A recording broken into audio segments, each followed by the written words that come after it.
আজকের পর্বে স্বাগত সবাইকে। আশা করছি সবাই অনেক ভালো আছেন। রোজগার রান্নার আয়োজনে আজকে আমি আপনাদের সাথে শেয়ার করতে এসেছি ছোট্ট ছোট্ট কোয়েল পাখি ডিম ভুনা।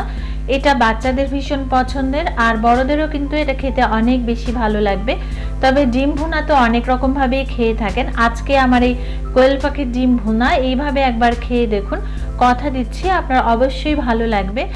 আর রেসিপিটি সহজ ও সুন্দরভাবে দেখানোর চেষ্টা করেছি। রেসিপিটি ভালো লাগলে অবশ্যই একটা লাইক দিবেন আর সাবস্ক্রাইব করে আমাকে সাপোর্ট করুন। তো কথা না বাড়িয়ে চলুন শুরু করা যাক। কোয়েল পাখির ডিম ভুনা করার জন্য আমি এখানে কোয়েল পাখির ডিম নিয়ে নিয়েছি 15 থেকে 20টা। দেখে বুঝতে পারছেন আর আপনারা চিনতেও পারছেন যে এগুলা কোয়েল পাখির ডিম। এই ছোট্ট ছোট্ট ডিমগুলা খেতে কিন্তু অনেক বেশি মজার। তো প্রথমে এগুলোকে সিদ্ধ করে নিতে হবে, আর সিদ্ধ করে নেওয়ার জন্য আমি একটা কড়াইয়ের মধ্যে দিয়ে দিয়েছি জল। জলের মধ্যে ডিমগুলো দিয়ে দিচ্ছি, আর জলটা এমনভাবে দিতে হবে যেন জলের নিচে ডিমটা থাকে। দিয়ে দিচ্ছি 1 চামচ লবণ আর 1 চামচ তেল। এতে করে ডিমের খোসাটা কিন্তু খুব তাড়াতাড়ি উঠে আসবে। আর তেলটা দিলে যেটা হয়, ডিম সিদ্ধ করার পর প্যানটা কালো হয়ে যায়, এক্ষেত্রে কিন্তু আর প্যানটা কালো হবে না। এরপর 5 থেকে 10 মিনিট সময় নিয়ে ডিমটাকে সিদ্ধ করে নিতে হবে, অর্থাৎ এটাকে হার্ড বয়েল করে নিতে হবে। আর সিদ্ধ করে নেওয়ার পর ঠান্ডা করে সময় থাকলে এটা ফ্রিজে কিছু সময় রেখে দিবেন, অর্থাৎ 10 থেকে 15 মিনিট মতো। এতে করে ডিমের খোসাটা ছাড়াতে সুবিধা হবে। আমি ডিম সিদ্ধ করে ঠান্ডা করার পর 10 মিনিট ফ্রিজে নর্মাল পোর্শনে রেখেছিলাম। তারপরে ডিমের খোসাগুলো ছাড়িয়ে নিচ্ছি, আর দেখে বুঝতে পারছেন ডিমের খোসাগুলি কিন্তু খুব সুন্দরভাবে ছেড়ে যাচ্ছে। আর ডিমের খোসাটা কিন্তু অনেকটা পাতলা, দেখে কিন্তু বুঝতেই পারছেন আপনারা। আর যদি এটা ফ্রিজে না রাখেন সেক্ষেত্রে কিন্তু খোসা ছাড়াতে অনেক প্রবলেম হয়। আর ডিমের খোসা সবগুলো ছাড়িয়ে নিয়েছি। এবার সামান্য একটু লবণ হলুদ মাখিয়ে নিচ্ছি। হালকা করে ডিমটাকে ভেজে নিতে হবে, যেহেতু কোয়েল পাখির ডিম এটা কিন্তু অনেকটা হার্ড হয়, খুব বেশি নরম তুলতুলে না।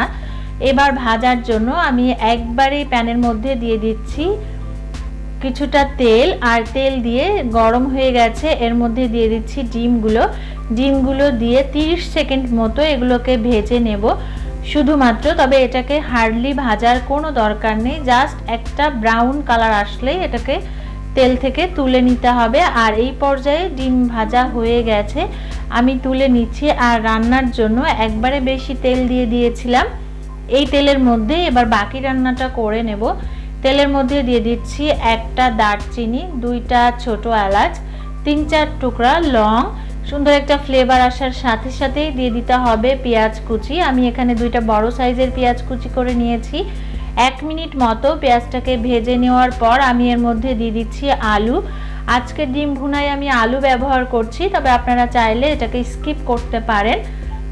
যেহেতু বাচ্চারা আলু খেতে পছন্দ করে, তাই ডিমের সাথে আমি একটু আলু দিয়ে দিচ্ছি। আর আলুগুলোকে অনেকটা ছোট করে কেটে দিয়েছি যাতে তাড়াতাড়ি সিদ্ধ হয়ে যায়। এবার সামান্য একটু লবণ হলুদ দিয়ে আলুগুলো পেঁয়াজের সাথে ভেজে নিচ্ছি। আলু ভাজার সাথে সাথে পেঁয়াজের বাকি ভাজাটাও হয়ে যাবে, অর্থাৎ প্রথমে যতটা ভাজা হয়েছিল পরবর্তীতে বাকি ভাজাটা হয়ে যাবে।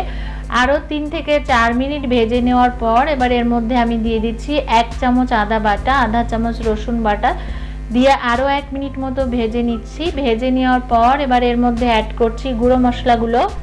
দিয়ে দিচ্ছি হলুদের গুঁড়ো 1/2 টিস্পুন, মরিচের গুঁড়ো 1 টিস্পুন, জিরে গুঁড়ো 1 টিস্পুন, ধনে গুঁড়ো 1/2 টিস্পুন, আর এখানে আমি দিয়ে দিচ্ছি 1/2 টিস্পুন গরম মশলাগুলো।